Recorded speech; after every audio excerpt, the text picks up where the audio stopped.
to the republic for which it stands, one nation, under God, indivisible, with liberty and justice for all.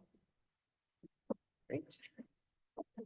And with that, I'll hand things over to Councilman Porter.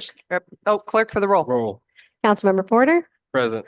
Councilmember Middleton. Present. Councilmember Kavanaugh, Present. Councilmember Dundon, Present. Councilmember Costi, Present. Councilmember Hotchkiss. Present. Council President Matavetsky. Present. Thank you. Now I'll hand it over to Councilman Porter, who chairs the Employees Committee. We'll invite down Officer Brown from BPD Traffic Division, and we'll be discussing RL 24-170.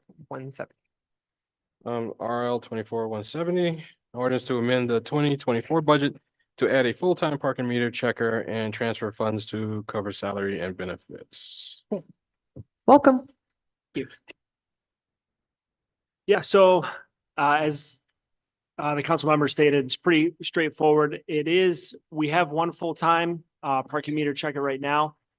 There's an open position for a part-time. We would like to extend that as a full-time so that we can have two. And in doing so, we would be able to cover a Saturday. Right now, we don't have anybody on the weekends. So this would have us Saturday covered. And we just think it would kind of broaden things out for us.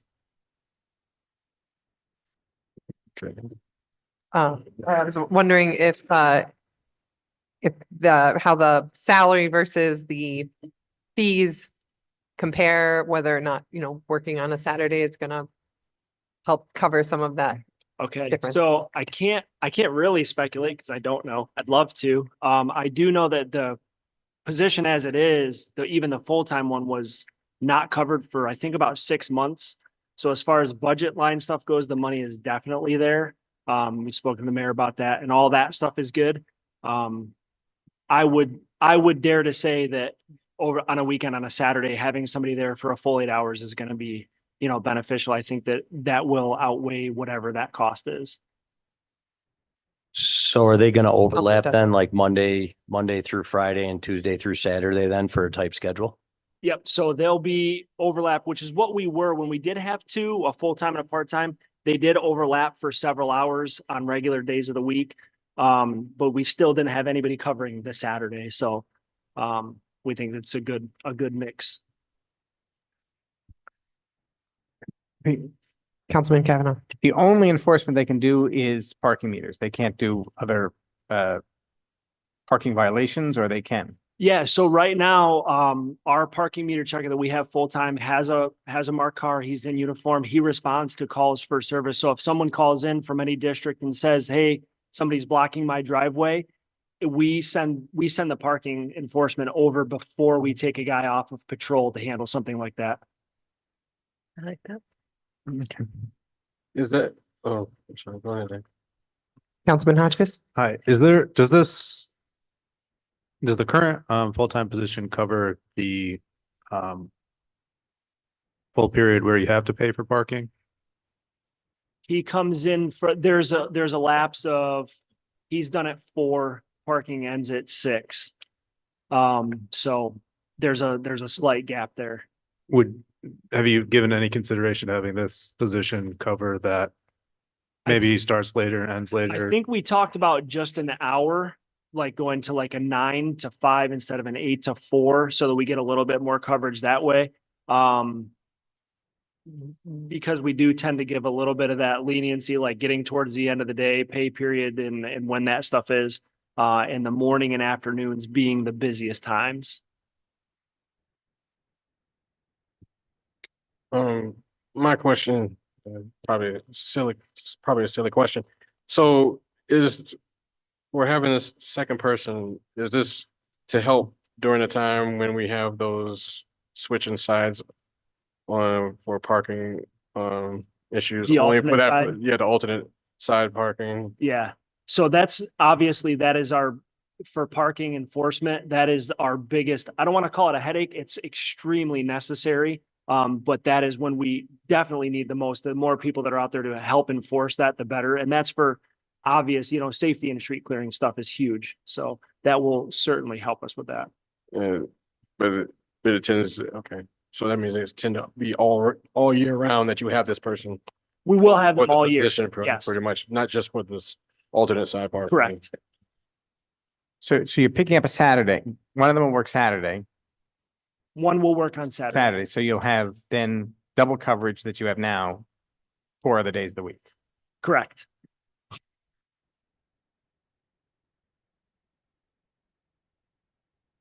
You already have a candidate in mind. So we do, and that came as a reference. So the guy that we have now, is working out wonderful. He actually came up from Brock's, through NYPD. He was a ticket writer down there. And it's just kind of a neat story. He immigrated here from Bangladesh and just is really trying to like find his way. So he's doing really great. And he reached out to somebody that he was working with down there that will also look to move their entire family here and do the same. I love it. Yeah, it is. It's pretty cool.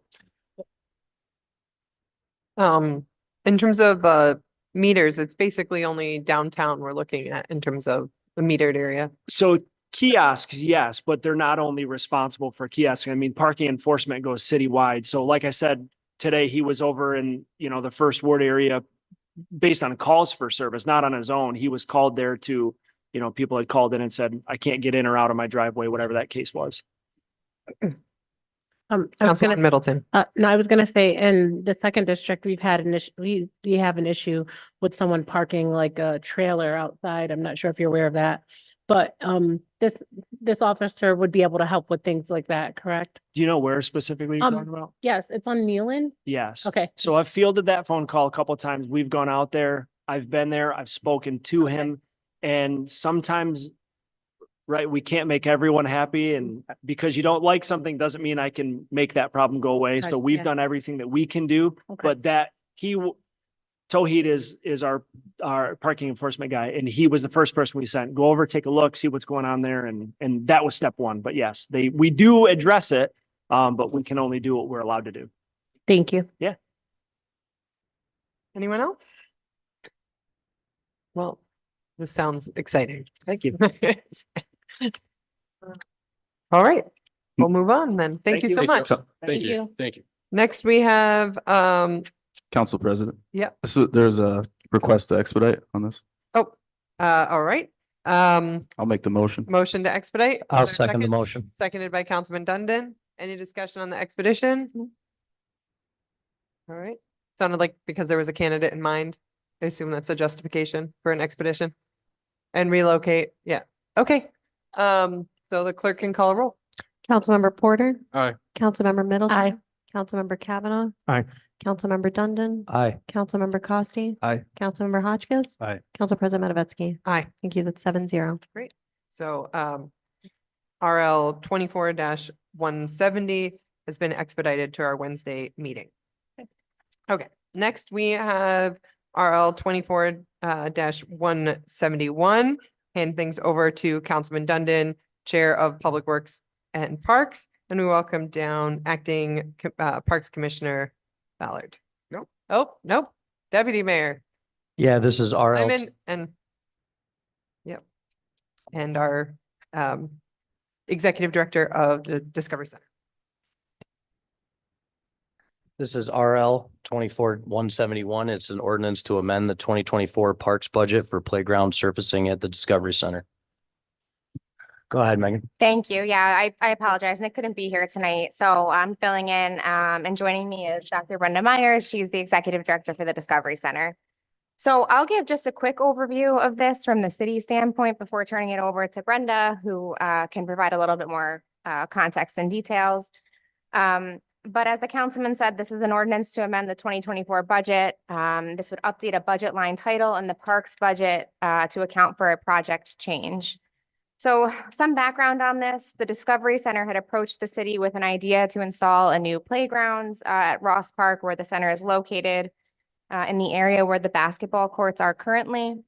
Right now, the park has one small, pretty outdated playground located closer to where the zoo is.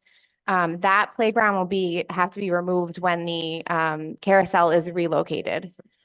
So Brenda and her team worked primarily with former Parks Commissioner Pat McGinnis. They identified this as a new playground as a way to expand amenities and recreational opportunities for kids in the area. The city had budgeted $25,000 to resurface the courts there, but with this change, we're looking to now use that funding to support the playground upgrade. And the Discovery Center has secured other funding to support this as well. So I will let Brenda jump in and talk about that and provide a little bit more context. Good evening. Thank you so much.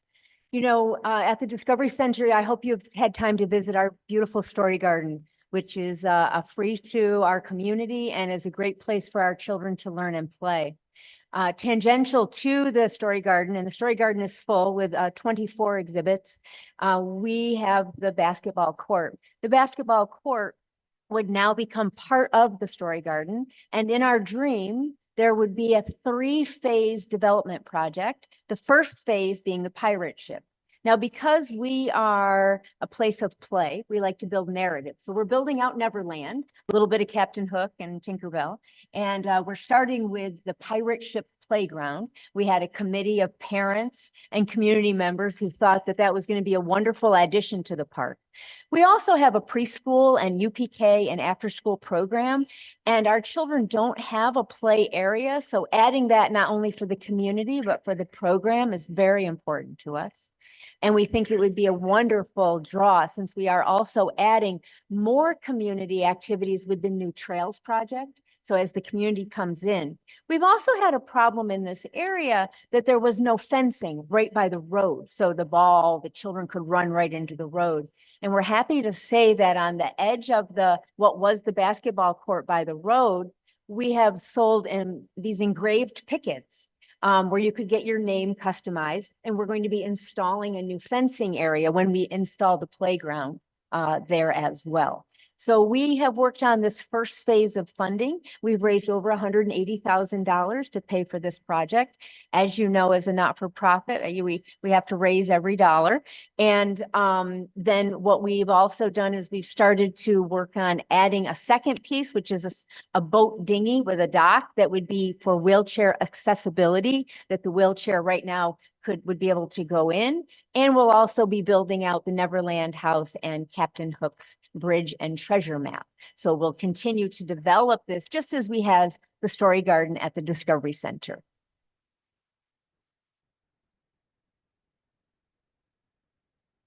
Anyone else? Oh, Councilman Porter. So for the something for accessible for the disabled is just the accessible buoy? So right now it's ADHD where there's access for everyone on the first layer of it, not the second layer. And so we want to add another element so that we increase wheelchair access. Okay, that's okay. And this is just for the pirate ship alone, or this is just for the pirate ship alone, or? This is for the whole park area. Okay. We've also, within the Story Garden, we've made all features handicap accessible and wheelchair accessible, as well as strollers, as you can imagine. So we partner to have ramps built to every exhibit so that everyone can get from one part of the garden to the other. It was more difficult at one point where there was more stone steps, and now we've leveled all those out with ramps. And most likely where the ship is going to be like curved, like compared to Rec Park, it's going to be poured in place rubber, exactly. Yes. And we've scheduled enough of that so that additional element could go in, and we've put a bumper system in so that it has a smooth transition from blacktop to the rubbered mount so that it's safe for children. All right. Okay. Anyone else? Councilman Hotchkiss? No, that's okay. So obviously Discovery Center is, you don't have to live in the city to go there. And it can be enjoyed by people from all over Broome County. But is there since this is coming from the city and city taxpayers, is there a concerted effort to do outreach or make it as accessible as possible for Binghamton residents? We do actually, if you look at it, we have a first Friday and a third Friday from 4 to 7 that is free to the community. 90% of the people who attend there are from Binghamton. We know that because we do ask that one question because it is free access. And we get a funder to help offset those costs. So we try to have special events to increase the access for our local community. The same thing with our free events, for example, a safety night within the park. We find that that brings the local community. The Saturday is a little more where we see people might travel in, there's a little more tourism involved there. We did talk to the county though, because we feel this is an asset, and they have also given us a grant of $18,000 for the project. Thank you. Thank you. Anyone else? Councilman Kavanaugh? The plan looks wonderful. The pirate ship's great. Building it out, and theming it is awesome. I do just feel incumbent on somebody to mention that there's a different population that uses the basketball courts than uses the rest of the Discovery Center facilities and things. And I do think it's a potential loss of a different amenity for a different section of the population in that neighborhood. And I don't know if Southside reps could speak to that more than me, but I just think it needs to be mentioned. That I wish there was another space also available in the park somewhere for this. So we weren't losing an amenity as well as gaining one.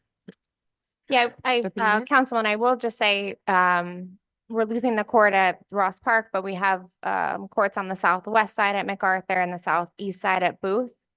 And then the city's taking on the rec center, so, which has a court too. So there are other locations for residents of that neighborhood and the city, obviously. Thank you. Yeah. I mean, I would say in terms of observing there, I have seen full families playing basketball there. It is structured differently than some of those other courts. You know, it's more of the hoops this way rather than hoops this way. But yes, I think point taken. Anyone else? One more. Councilman Dundon? Megan, this money was already allocated. It's just going basketball court to playground, but it was already allocated for the Discovery Center. Yes, the $25,000 was, this just changes the budget line title or use. Okay. Anyone else? So Councilman Kavanaugh? just as far as so the city right now, I assume, takes care of the basketball court. Is the Discovery Center assuming care of this whole area going forward? We are. Yes. It'll be added to the Story Garden, and it's part of our lease with the city, which includes the museum and the Story Garden. Which helps us, obviously, from a maintenance standpoint. Okay. Everyone good? Thank you so much. Thank you. Thank It's like you. a well thought out project. All right. Next, Actually, Jake Brigham is here for the next one. I'll stay with Jake, but, okay. no, that's okay. Jake's a recreation supervisor who, is involved in operating the pool, so he's probably much more informed on this one than I am. Good. So we got RL 24-172, considered in Public Works and Parks, and I'm handing things over to Chairman Dundon. Welcome. Yeah, this is RL 24-172. It's an ordinance to amend the 2024 Parks budget for liquid chlorine. Take the floor, Jake. We just want to increase our budget, transfer from a couple of accounts that are in there, over to our chlorine line, with over expenditures of chlorine this year. We had a beautiful summer. Hotter it is, the more people that use the pools, the more chlorine that we need. So we just need to transfer from 6 accounts into A7110545150. Are you really saying that people are peeing in the pools more because it's busy? It's more than just that. There is, it depends on how many, the cost has increased. It's gone up 400% since pre-COVID. It's from $1 a gallon to $5.50. But we have to, the more people that use it, it's not just about what they do in the water, it's about how they enter the water as well. If they're whatever our free and our total chlorines are, what they read.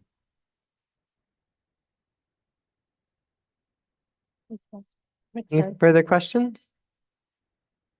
No, I do see though that this needs to be expedited, so I'll make the motion to make the motion to expedite it, please. I'll second. Okay, motion by Councilman Dundon, seconded by Councilwoman Middleton. Any discussion on expediting? Is there, do you want to give any additional reasons for expedition? I can just say that these invoices, the company that we use is Amrex, or a local company on the east side. They were generous enough to let us float this account for a couple of weeks. Some of our invoices are from early August, so we just want to get them paid. Thank you. The clerk can call the roll. Oh, and Councilman Porter. As you're doing this for the chlorine, are you coming back with any amendments or dealing with lifeguards within In terms of, being posted in some of the in the pool areas? being posted? Or having more lifeguards? Yeah, we're, Are you asking like, will he be coming down with any more budget transfers? Yes, especially for lifeguards. Because it Sure. seems that we've been having issues with having to employ lifeguards. Think- And for that, I've been hearing that we've been closing pools because of that, so. well, our pools are closed for the season. We were fully staffed this year. We had 47 lifeguards, I believe, 47, 48 lifeguards in full, which is right around our normal number. It depends on running our schedules out that way. So if kids need a day off, I mean, they're not allowed to, we can't overwork them, but if our schedule isn't allowed to, we had to close a pool here or there. And we use those decisions strategically on which pools reach the biggest population. So obviously we're not going to close Rec Park Pool unless absolutely necessary. And then the pools that we did close, we would rotate that through. So if MacArthur was closed this weekend and we were short the following, we would try and do Fairview or Sherry Lindsay to hopefully not hit one community the hardest. And then the smaller pools typically close a little bit earlier as like the college students go back. We're left with less staffing, but that's pretty typical. Yeah, we've historically always shut the small pools down as our staffs shrink. We don't employ the same people every year, so it's a hard calculation to make, but we do try our best to keep those pools open as long as we can. I think we lost 25 lifeguards within 2 weeks this year because they all went back to school. We had a huge increase of high schoolers a few years ago. So now that they have all graduated, we had 25 freshmen or college freshmen. So 25 of them left to go to school, which is a higher number than usual. Yeah, I think there was a confusing Facebook post that was going around saying that things were closing earlier than usual with MacArthur and Fairview, but I reached out to the Parks Department at that point after seeing MacArthur in there, and they clarified that standard that the smaller pools. Yeah, we close closed early. MacArthur on August 11th this year, which is historically the same weekend. It's usually the second or third Sunday of August. All right. Yeah, Fairview and MacArthur. So will close at the same time. we are getting a little off topic from expedition request regarding the chlorine. So is there any further discussion on the expedition request for the chlorine? If not, the clerk can call the roll on the expedition request. Councilmember Porter, Aye.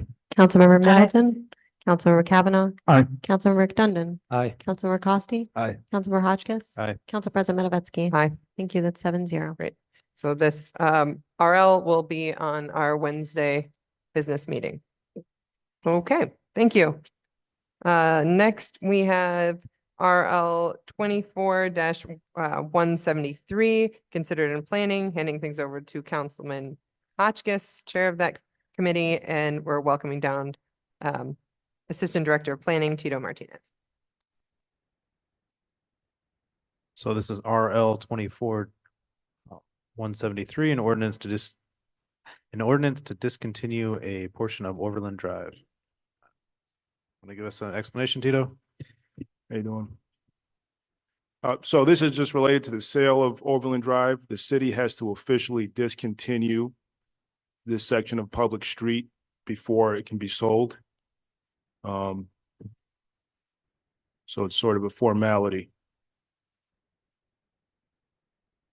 So how does this work in terms of like the notifications for the public hearing and that timeline? So we did the public notice. People received those last week. We've already gotten some comment. signs were posted on both ends of Overland Drive. And that public notice included language about the sale and the discontinuance. So both pieces of legislation were spelled out in that public notice. And so when the public hearing happens, I believe on Wednesday, people who come to speak will be informed about both pieces of legislation. There's a physical sign up on both ends of the street. Yep, it was published in the Press and Sun Bulletin. It was mailed out to, I can provide a list of properties that were mailed. I'd appreciate that. For a certain radius around Overland Drive, and 3x4 signs were posted on both sides of the section to be sold. And will we receive the comments that you received back? The only comment we've gotten was a phone call, and then Sal and the planner went out to meet the person. It's actually the owner of 23 and 25 Overland Drive. He's in favor of it. He had questions about sort of where the portion was going to begin. He wanted to make sure that his property wasn't going to be sold, which obviously we can't do. And he wanted to make sure he wasn't going to be landlocked, which he will not. Thank you. But he was in favor of it. He thinks it's a good idea.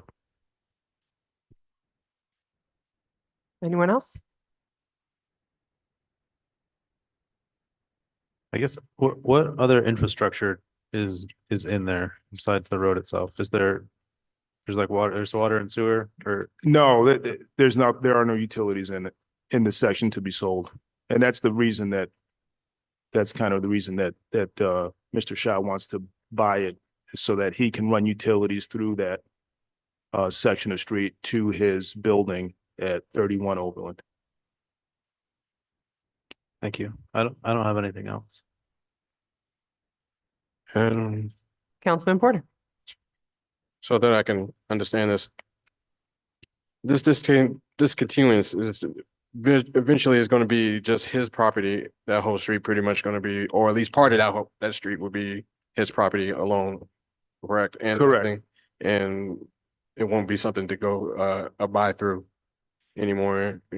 Right. It will be discontinued as a public right of way, so it won't be usable for public traffic.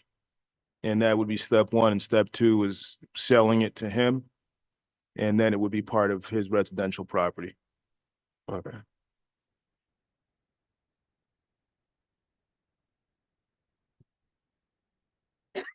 All right. Thank you so much. Thank you. All right. Next we have RL 24-174, considered in finance, handing things off to Councilman Kavanaugh as we welcome down HUD Manager Carson.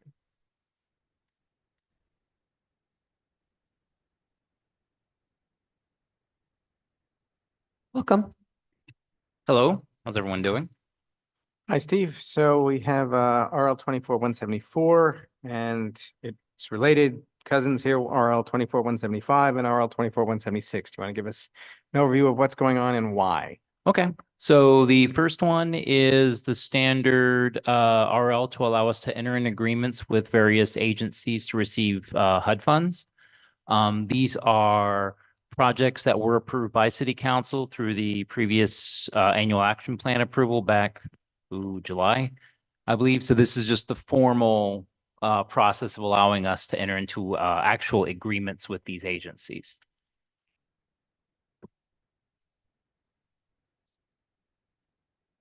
Is it typical, I mean, to do them as a bunch like this? Do we ever get to actually see the agreements before they're signed, et cetera? Sorry, I didn't catch the second part. Do we ever actually get to see these agreements before they're signed? Anything that we might That's never come up before. It's a very standard boilerplate agreement that we use. It's pretty much copy and paste. You just change the scope and the name of the agency, the amount between agreements. So that's pretty standard. In the many years ago, we did do them as individuals, but that there really was no difference between doing, say 30 individual RLs all at once and then just one group RL that sort of contain them all at once. That there wasn't any problem with that in the last few years. So I can certainly change that if you'd like for future years. Councilman Kevin, I Yes. typically look at all of them before they're signed by the mayor, just to make sure, the right money is going to the right agency and stuff like that. So our office usually approves. Use everything? Oh, yeah. Yeah, the legal counsel, all contracts, once they're received back from agencies, we give them two. We kick it up to legal. So legal can review all the, not only the agreements themselves or the paperwork attached and make sure everything's kosher before the mayor signs.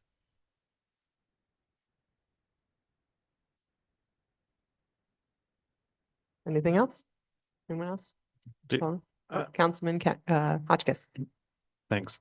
I was just looking at where's the parking lot rehab for greater opportunities? If you know off the top of your head. I can't remember off the top of my head. I hope I didn't leave it out, but yeah, I believe Greater Ops was awarded a grant for parking lot renovations. If I didn't include on this one, I'll do another RL. It's on here. I think Yeah, you're it's on here. asking I'm just wondering where where the location geographically. was. Yeah. Oh, you're saying, physically. It's the Greater Ops building down on I think it's West State Street, next to the old McDonald's, between sort of the old McDonald's there and the old Kmart. That's their main office, right? It's their main office. They have people come in for various activities and projects that are done by Greater Ops. Okay, thank you. Any other questions? I just have a Councilman comment while you're here. Steve, I tuned into the CDAC meeting. I think it was maybe 2 meetings ago. We had a special business meeting, and I think you brought up the idea of providing some like education around the different HUD money and like where it can be used. I'm open to learning more about that. So if Oh, yeah. So one thing I'd like to do is to have a training session for CDAC and city council members, as well as the mayor's office. Just like I kind of go over the grants. I don't have a final date for that established. I'm not sure if it'd be better to do it in the evening, afternoon, or at a city council meeting, I wouldn't want to use up one of our CDAC meetings, so we don't have a ton of those. Or I could do it during the day here. If city council members want to let me know, and then I could try to formulate it. And I think that might help out a lot of people understanding, why there's a lot of it is the restrictions we don't understand. So explaining the restrictions, what we have to do, what we can't do, what we can do, to explain what this money is, and to, explain why we do what we do. yeah, I just think that's a great idea. And I would appreciate the education when we can schedule it. So Oh, yeah. thank you. Thank you. So I think we'll probably work that through the clerk's office. Since they can coordinate our schedule, at least from our side. Thank you. All right, you're on for the next one as well. 175, 176. Those two can kind of be discussed at the same time. Essentially what it is every year, we are required by HUD to sort of make an estimate of how much program income we're going to earn in the next year. We decided to do it and HUD approved to do it as an average. So we take the last 3 full years, we do an average, and then that is used in our calculation for our budgets. Now, at the end of a year, which just occurred, our fiscal year ends at the end of August. We now know exactly how much program income we got. So what we then do is have to adjust the budget to reflect that change. Now, to make this easier, all of the money that we get for program income for CDBG and home is assigned to two very specific projects and activities. For CDBG, it is home purchase and rehab. That's one line item, or that's one budget. And then for home, it's just rehab because you can't do home purchase with home. So what that allows us to do then is basically any program income that comes in goes into one and only one budget that we can then adjust if the program income, if we go through the money too quickly and we have to say throttle back rehab projects to reflect that. And then when we do this, which we've done in the last 2 years, I believe, we go back and we have to revise it. Well, we have to revise the revenue line. That's pretty simple. You just adjust that. Well, now we have to revise the expense line. Well, if we didn't sort of dedicate all that money to one source, it would be a little chaotic.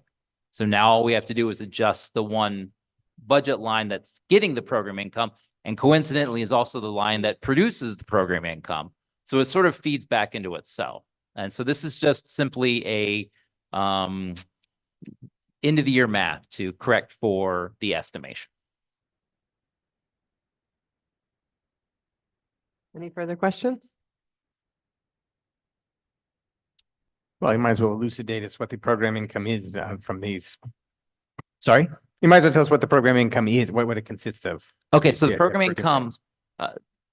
income is any money that the city receives as a direct result of CDBG home or even ESG expenses.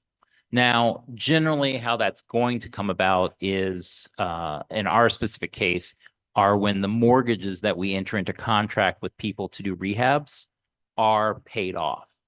So currently right now, those are our two biggest program income generators. We also get some program income from older CHODO projects. Back in the day, they had CHODO agencies, that's community housing development organization agencies, rental housing agencies like First Ward, that years ago they set up to pay back loans. So we get a little bit of money every month, but a large chunk of it is from people who 5, 10, 15, 20 years want to sell their properties after getting rehab work done with the city.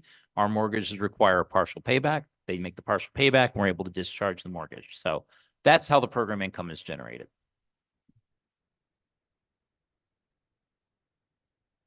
Thank you. Any last questions? We'll move on. Okay. Next we have, thank you so much. RL 24-177 considered in planning, and we welcome back Deputy Mayor.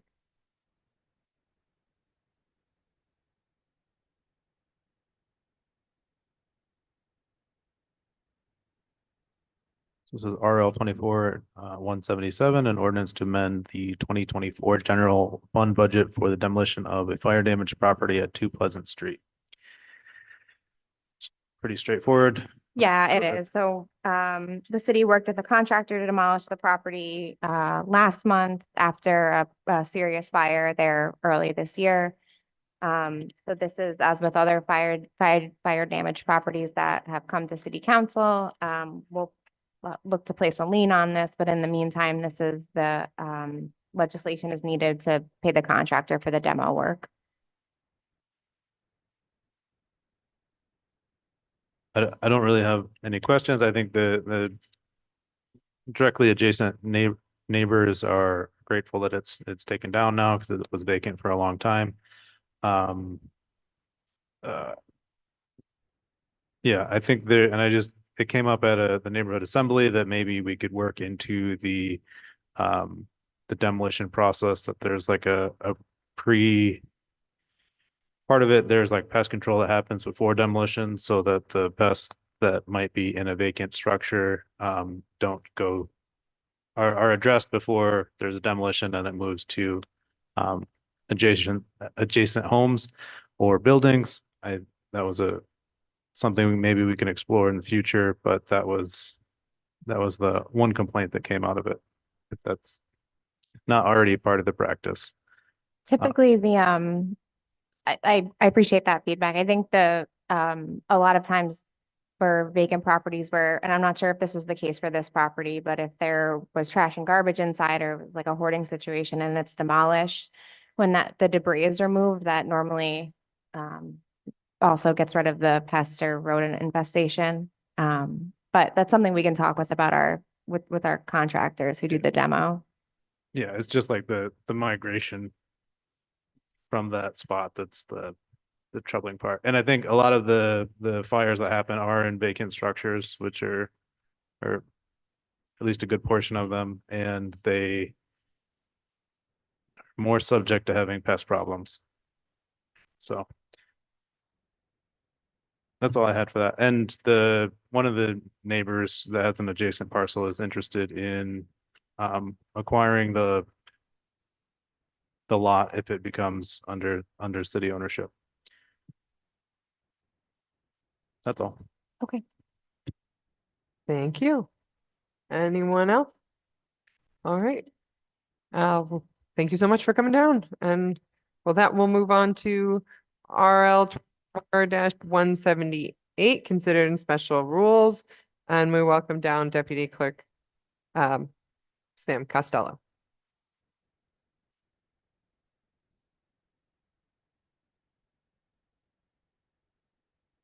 This is RL 24-178, a resolution authorizing the mayor to enter into agreement with General Code for codification services. Do you want to give us an overview? Sure, thank you so much for having me down. So General Code was actually responsible for our codification services in the city of Binghamton from 2006 to 2011. And essentially what codification services are for are making sure that our code is up to standard with New York state law, with federal law, and checking the code against itself. So if we pass a piece of legislation, making sure it doesn't contradict another piece of legislation that might exist in the code. The reason that this is important is probably obvious to you all, but specifically because we don't really have the dedicated manpower to manage checking the code all the time, every time a piece of legislation is passed. So a service like General Code actually creates an environment where we're able to work with that organization to have that ongoing codification, maintenance, and update. It also provides editorial services. So if there are small errors in the code, they check against that. And so we reached out to General Code after the mayor initiated a conversation with us expressing interest in having codification. So it is very much supported by multiple different offices within the building. There's also an IT component to it. So just updating the code and maintaining the code from the website is very difficult. We currently use a sort of antiquated legislative database in order to provide those updates to folks, and it's just become very difficult to manage. So to be able to outsource this at the cost that it is would be very helpful. The numbers that you'll see provided here refer specifically to taking the code from 2011 and bringing it up to date because we are out of compliance with the code. Happy to talk through those numbers. I will say one important piece is that for fiscal year 2024, we would only be paying that 20% initial engagement fee, which would be about $7,300. Thank you. I understand like that we need to do this, but are there other companies or providers that can do the same? So there is at least one other company that I'm aware of that provides a similar service, and pursuant to that comment, we will be having to run this through some sort of process within the Board of Contract and Supply. So I want to make clear that that step will still need to be taken prior to council being able to take action on this, but we wanted to make sure to take this opportunity to educate you all as we are trying to make sure that this gets done as quickly as humanly possible. It really is to the benefit of all of City Hall, as Sam stated, as Deputy Clerk Costello stated. I think the IT department, the mayor's office, the clerk's office, and legal have all expressed that this is really important for us to take on as soon as possible. And I'll just add to that, we are fortunate that General Code has a background understanding of our code already. They also work with a lot of the other municipalities in the area, so they have a high degree of familiarity compared to maybe some competitors nationally. So, Councilman Porter. so you are asking for an expedite for this? So just as the clerk mentioned, we actually do need to take this back to the Board of Contract and Supply, so we'll be bringing it back to that step of the process before it comes to the floor. We did think at the time that we were going to be able to bring it to the business meeting, but we will go through that step first. Okay. But we did want to take the opportunity, since it was on the agenda, to present it to you all and see if we could answer any questions in advance of that meeting. And we are still very much hoping to move this forward as quickly as possible. So don't be surprised if it comes up in 2 weeks. Okay. Yeah, because they'll have to put the RFPs out and everything, and this has to be, if both companies want to bid on it, they'll have to bid and see who gives the best price.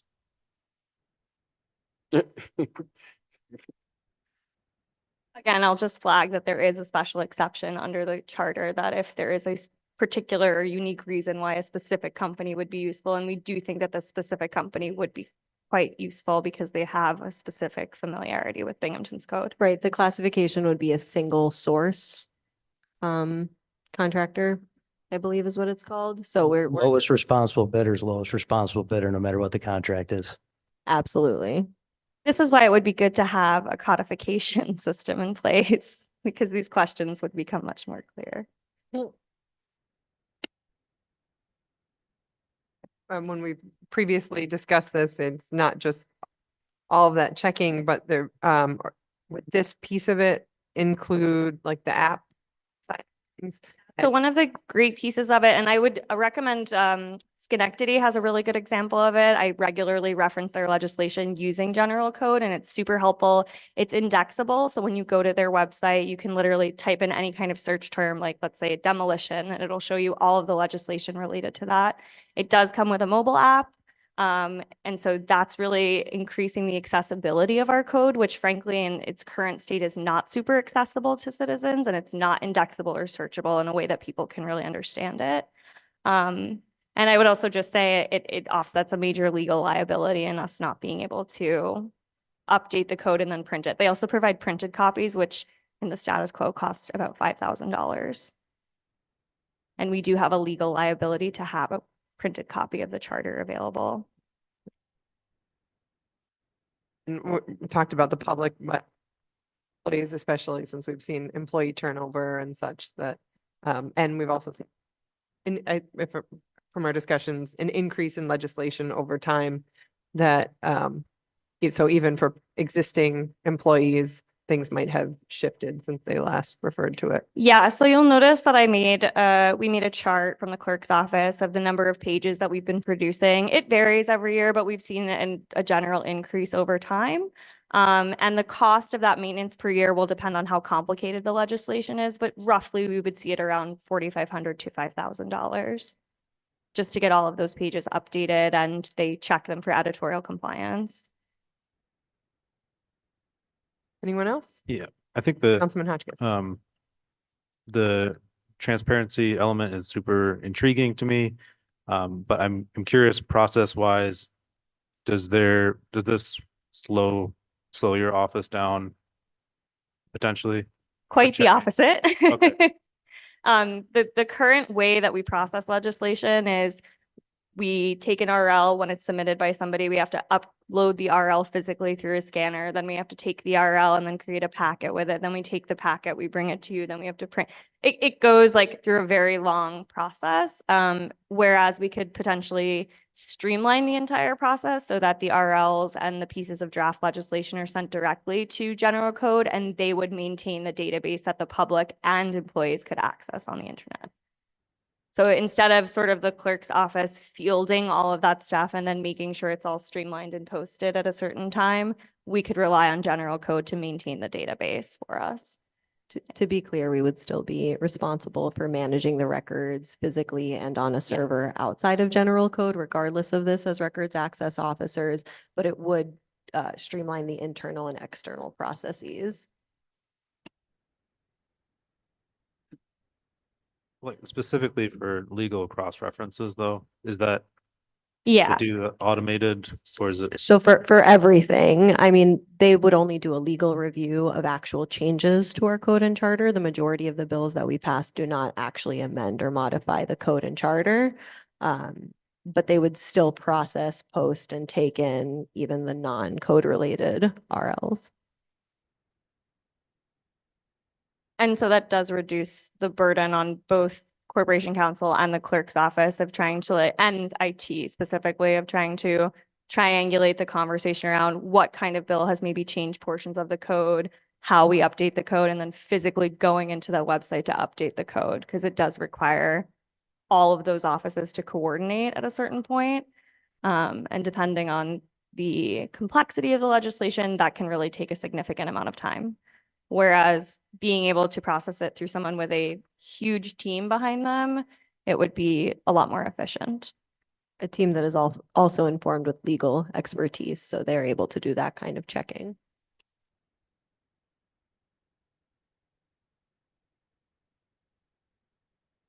That's all. Thank you. Do you have a bulk, like how much time you would predict this to save the different offices between IT? How much time it would save? Clerks and legal, like? Yeah, so I mean, you can look at the spreadsheet that we prepared in the first page of the packet right before the proposal that they provided.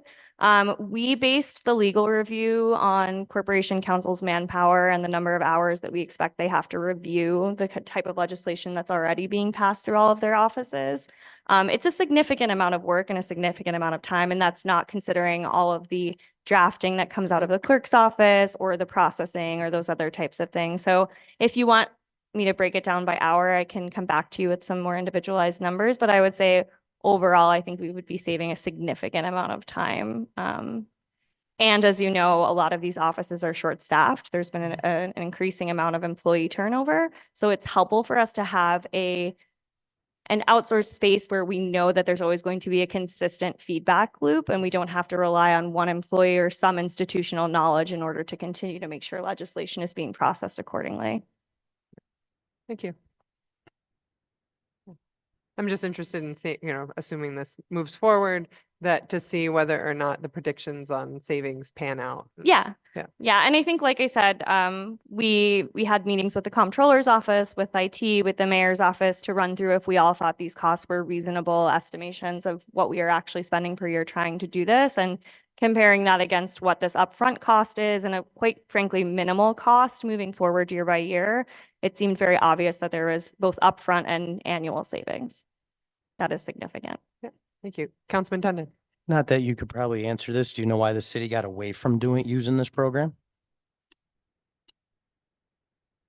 So I was not here at the time, so I could not speak to who made a decision and why, but I would likely guess that moving forward, it's in the city's best interest to go back to it.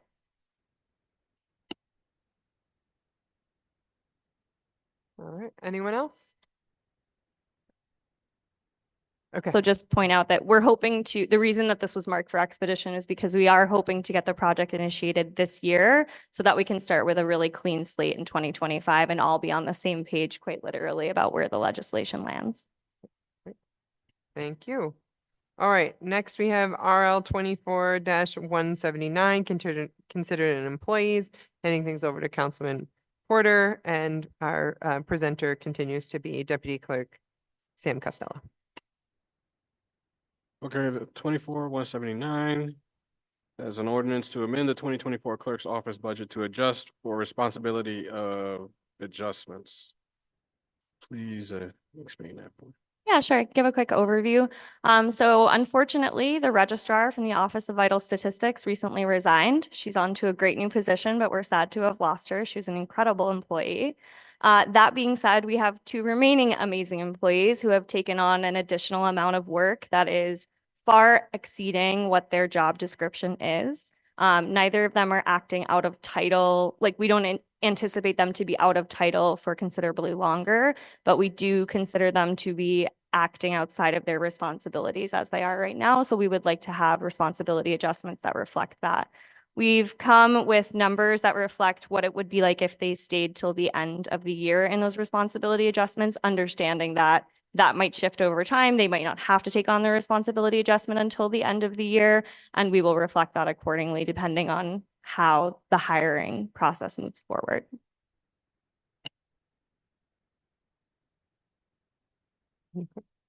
Any questions? Do Councilman see Dunn? this needs to be expedited, so I'd like to make the motion to expedite it. I second it. Motioned by Councilman Dundon, seconded by Councilman Porter. Discussion? Point of order, Okay, point of order. the numbers don't match.